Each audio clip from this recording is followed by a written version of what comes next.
I am a software engineer who works remotely while my wife Jessica pursued her career at a prestigious marketing firm. For 5 years, our marriage seemed perfect, built on mutual respect and shared dreams. Then her behavior started changing in subtle ways I could not quite pinpoint. But nothing prepared me for last Saturday, when her affair partner showed up at my door demanding I be reasonable and accept their arrangement. This overconfident executive in his designer suit had no idea that his ultimatum would become the biggest mistake of his life. Before I tell you how this alpha male's ultimatum became the biggest mistake of his life, drop a comment about where you are watching from, and hit subscribe if you have ever had to stand your ground against someone who underestimated you. Jessica and I met during our senior year of college. I was studying computer science while she was finishing her marketing degree. We connected at a mutual friend's party where I fixed her crashed laptop that contained her nearly completed thesis. She called me her hero that night, and that memory stayed with me for years afterward. We dated for 2 years before getting married in a modest ceremony attended by close friends and family. Those early years were filled with ambition and support as we both established our careers. I landed a position with a software company that allowed me to work remotely, creating security systems for financial institutions. The job suited my analytical mind and preference for solving problems over engaging in office politics. Jessica, meanwhile, thrived on human connection. Her charisma and creative thinking helped her climb the corporate ladder at a mid-sized marketing agency. She loved the energy of her workplace, the team projects and client presentations. I admired her ability to command a room, something that never came naturally to me. Our differences complemented each other, or so I thought. I provided the steady, reliable foundation, while she brought spontaneity and social connections to our marriage. We purchased a comfortable home in the suburbs, traveled when we could, and discussed starting a family in the near future. Everything changed when Jessica was headhunted by Marksphere, a cutting-edge marketing firm led by CEO Ryan Matthews. Ryan had a reputation in the industry as a visionary with an aggressive approach to business. His company had doubled its client base in just 3 years, and landing a position there was considered a major career advancement. The changes in Jessica were gradual, but unmistakable. First came the late nights at the office, which she attributed to the demanding nature of her new position. Then her wardrobe evolved from professional to provocative, with higher heels, shorter skirts, and more revealing tops. When I complimented her new style, she simply said she needed to look the part in her new environment. Our intimacy began to wane. Where we once shared details of our days, she now offered vague summaries. Physical affection decreased with Jessica, often claiming exhaustion or headaches. She changed the passwords on her phone and laptop, something we had never done before in our transparent relationship. The first concrete suspicion came when I noticed a text notification on her laptop while she was in the shower. It simply read, "Looking forward to our private meeting tomorrow. Wear that red dress." The sender was saved as RM work, which I assumed meant Ryan Matthews. Then came the weekend team retreats that seemed to occur with increasing frequency. Jessica would return with unexplained gifts, a new bracelet designer perfume, a silk scarf. When questioned, she would attribute them to company giveaways or shopping during free time. 6 months into her new job, I found myself lying awake at night, turning over inconsistencies in my mind. The Edmund before would have confronted Jessica directly, trusting in our commitment to honesty. But something held me back, a growing certainty that the truth would shatter our marriage beyond repair. I did something I never thought I would do. I hired a private investigator, a former cybersecurity colleague who had transitioned into detective work. I gave him Jessica's schedule for the next supposed retreat and asked him to follow her. 3 days later, he delivered the evidence I had been dreading: photos of Jessica entering a luxury hotel with Ryan Matthews, his hand possessively on the small of her back. Additional photos documented them dining intimately at an exclusive restaurant, holding hands across the table, and kissing in the hotel lobby the next morning. They had spent the entire weekend together while I believed she was with her team in another city. The pain was indescribable. 5 years of marriage, countless promises of fidelity, all undermined by these images that I could not unsee. I spent a full day in my home office, blinds drawn, alternating between rage and devastating sadness. When the initial shock subsided, a surprising clarity emerged. I needed to be strategic rather than emotional. Before confronting Jessica, I would protect myself legally and financially. I scheduled a discreet consultation with a divorce attorney who advised me to gather essential documents, financial records, property deeds, tax returns, and evidence of the affair. Over the next few weeks, I maintained a facade of normalcy while methodically preparing. I secured copies of all important papers, documented our assets, and opened a separate bank account. I monitored our joint accounts and discovered Jessica had been transferring small sums regularly to a private account I knew nothing about. During this time, Jessica grew increasingly bold with her deception. She would take calls from Ryan in another room, returning with flushed cheeks. She invented more business trips and client dinners. The lies became so transparent that I wondered if some part of her wanted to be caught. Through my own research, I learned more about Ryan Matthews. He had built his reputation as an alpha male businessman, the type who dominated rooms and collected conquests, both corporate and personal.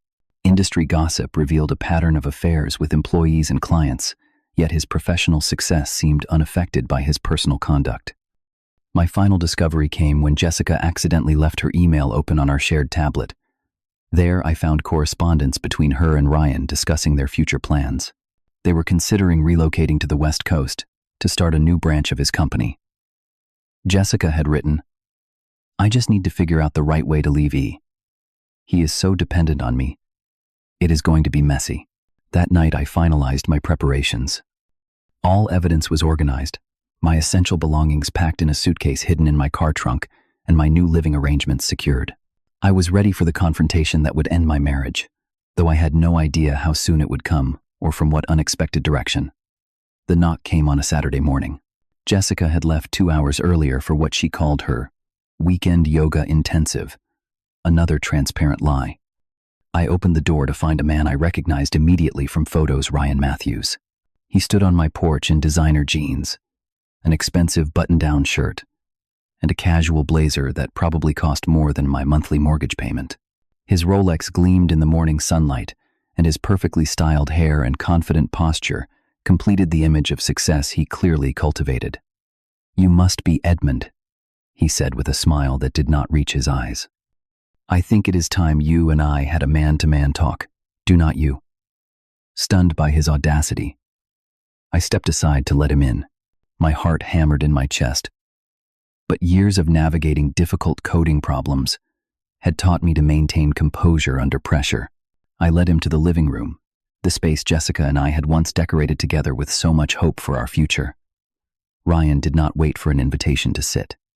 He took the armchair, my usual spot, and leaned forward with his elbows on his knees, studying me like I was a curious specimen.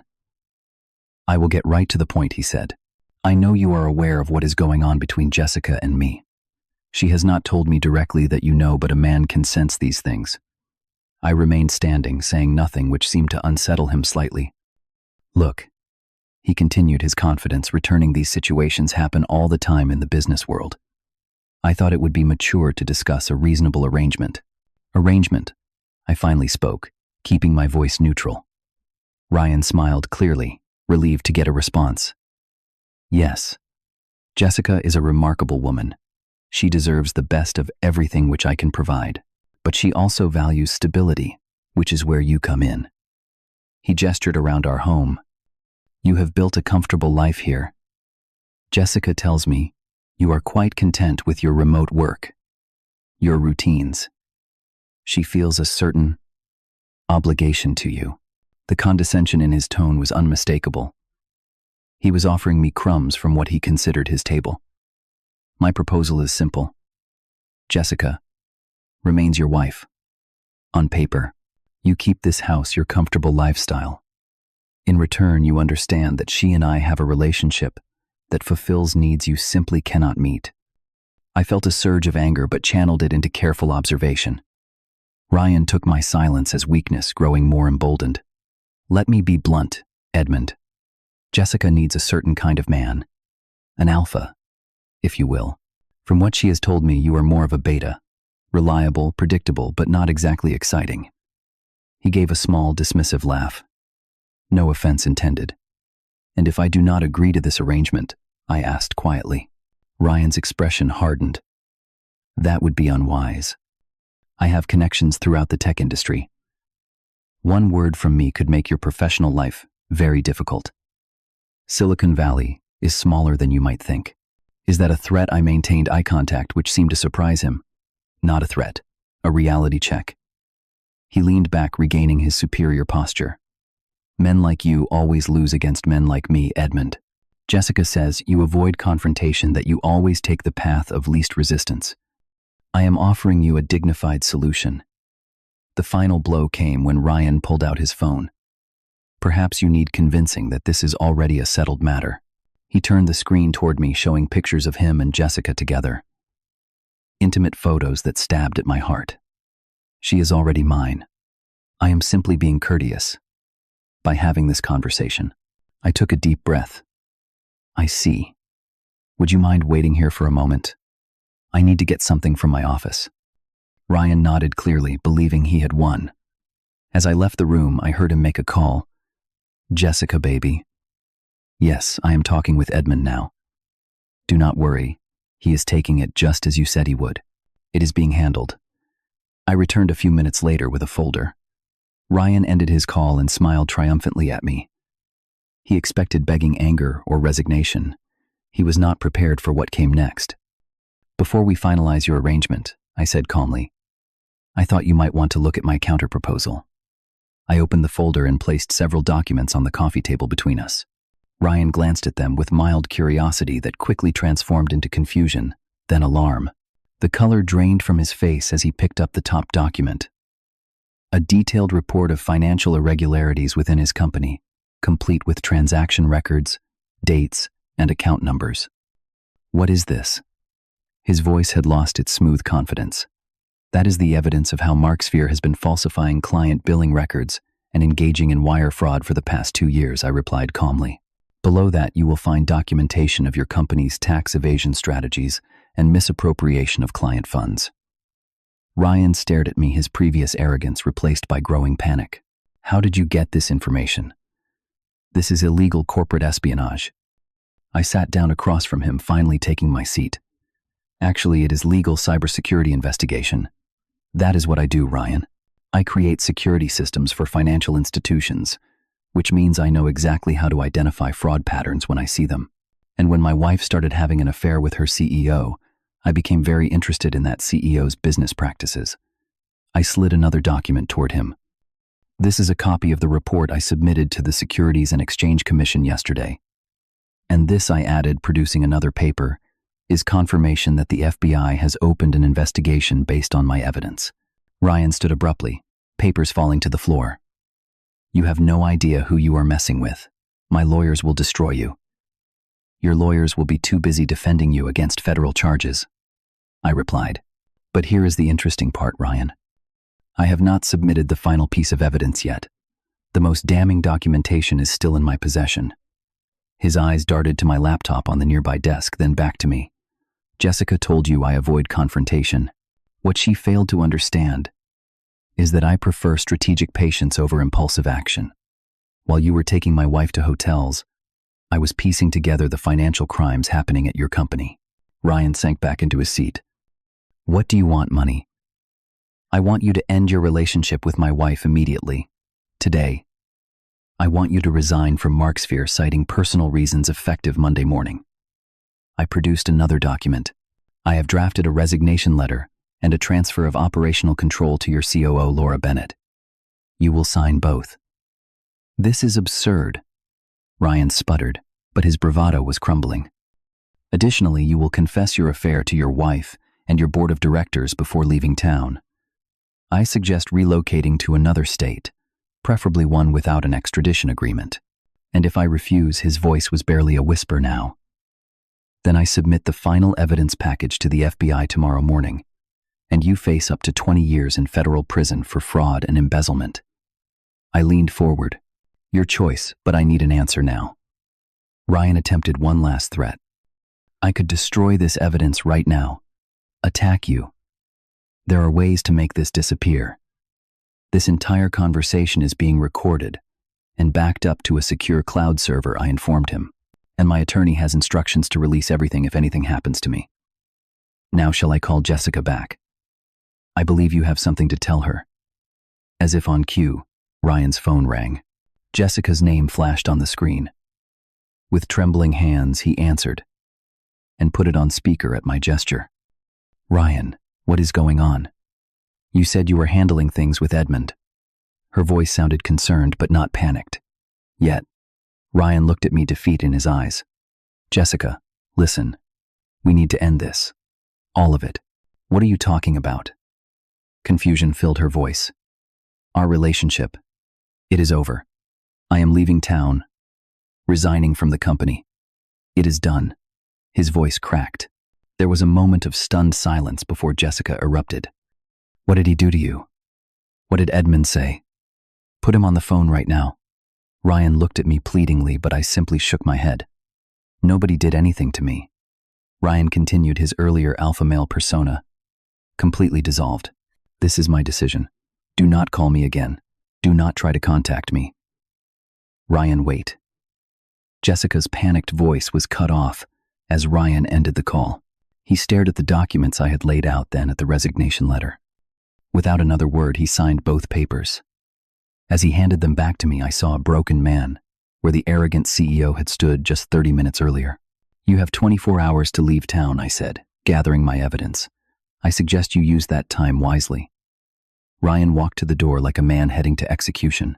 Before leaving, he turned back with one last question.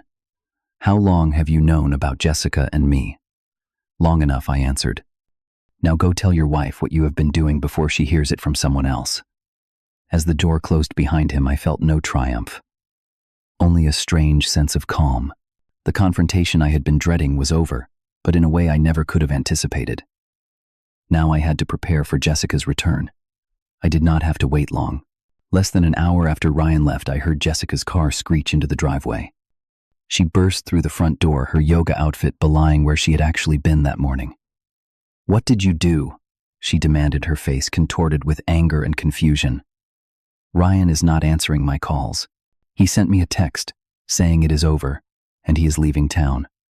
What did you say to him? Instead of answering, I walked to our bedroom and pulled out the suitcase I had prepared for her. I began methodically removing her clothes from our closet and placing them inside. What are you doing? Her voice rose in panic. Edmund, talk to me. I turned to face my wife of 5 years, the woman I had loved and trusted completely. I know everything, Jessica. The affair, the secret bank account, your plans to leave me and move to the West Coast with him. Her expression shifted from outrage to calculation in seconds.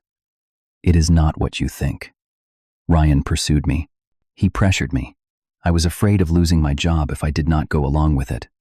Please do not insult me with more lies, I said quietly, continuing to pack her belongings. I have seen the texts, the emails, the hotel receipts. I know this has been going on for months. Her strategy changed again, tears now filling her eyes. I made a terrible mistake. I got caught up in his power, his charisma. But I never stopped loving you, Edmund. We can work through this. Go to counseling. I paused and looked at her directly. Did you tell Ryan that I was dependable but boring, that I was a beta male who avoids confrontation, that I was your safe option while he was your excitement? The color drained from her face. She knew then that I had heard everything, that there was no manipulation that would work. Still, she tried one more approach. Whatever Ryan said, he was trying to drive us apart. That is what he does. He is a master manipulator. She stepped toward me, reaching for my hand. We have 5 years together. Are you really going to throw that away? I handed her the divorce papers I had prepared. You already did. These are fairly standard terms. I am not seeking alimony despite your higher income. We split our assets equally except for my business holdings, which remain mine. You have a week to find a new place. Jessica stared at the papers in shock. You cannot be serious. Where am I supposed to go? Ryan is leaving, and now you are kicking me out. That is not my problem, I replied, surprised at how steady my voice remained, despite my breaking heart. You plan to leave me anyway, according to your emails with Ryan. Consider this. Me expediting your freedom. She switched tactics again, this time with anger. You will regret this. No woman will want a man like you. Ryan was right about you being pathetic. And yet Ryan is the one who just resigned from his company and is fleeing town, I said. Interesting how that worked out. Realization dawned on her face. What did you do to him? I showed him the consequences of underestimating me. I closed her suitcase and zipped it shut. Something you might want to consider while looking for a new place to live. The divorce proceedings moved swiftly. Jessica contested nothing after her attorney reviewed the evidence I had gathered of her infidelity and financial deception. She moved in temporarily with a coworker while finding an apartment. The house sold quickly, and we divided the proceeds as agreed. Ryan's sudden resignation created chaos at Marksphere. Rumors swirled about financial improprieties, and the company's stock plummeted. An SEC investigation was officially announced 3 weeks later. Through mutual connections, I learned that Ryan's wife had also left him taking half of his remaining assets in their divorce. Jessica attempted reconciliation several times after Ryan's abandonment. Each message became more desperate as she faced the consequences of her choices. Marksphere downsized significantly following the scandal, and her position was eliminated. I maintained my silence, responding only through my attorney. 6 months after that fateful Saturday morning, I sold my stake in my security consulting business to my partners and relocated to Colorado. The mountains offered perspective and healing that suburban life could not. I found a small but modern home outside Denver and set up a new home office with stunning views of the Rockies. I began therapy to process the betrayal and rebuild my sense of self-worth. My therapist helped me understand that Jessica's actions reflected her character, not my value. I joined hiking groups, reconnected with college friends who had moved west years earlier, and gradually felt myself healing. My professional experience allowed me to launch a boutique cybersecurity consulting firm specializing in fraud detection. Within months, I had more clients than I could handle alone and hired 2 associates. My quiet competence and integrity attracted clients who valued substance over style, results over rhetoric. 1 year after leaving my old life behind, I met Sophia at a cybersecurity conference where I was a speaker. Unlike Jessica, she was straightforward and authentic, a digital forensics expert with her own consulting practice. Our professional collaboration gradually evolved into friendship and then romance built on mutual respect and honesty. When I finally shared my full story with Sophia, she looked me in the eyes and said something I will never forget. Their mistake was thinking quietness meant weakness. They never understood that still waters run deep. The experience transformed me in ways I never expected. I learned that my methodical nature was not a weakness but a different kind of strength. I discovered that standing firm in your principles requires more courage than displays of dominance or aggression. Most importantly, I realized that I did not need to change my personality to be worthy of respect or love. The right people would value my authenticity rather than try to reshape me into someone else's definition of strength. Have you ever been underestimated only to prove someone wrong? Share your story in the comments below. If this journey of standing your ground resonated with you, please hit the subscribe button and like this video so others facing similar challenges can find it. Consider sharing with someone who needs to hear that quiet dignity often wins over loud arrogance in the end. Thank you for being part of my story, and remember, the biggest mistake someone can make is assuming your kindness means weakness.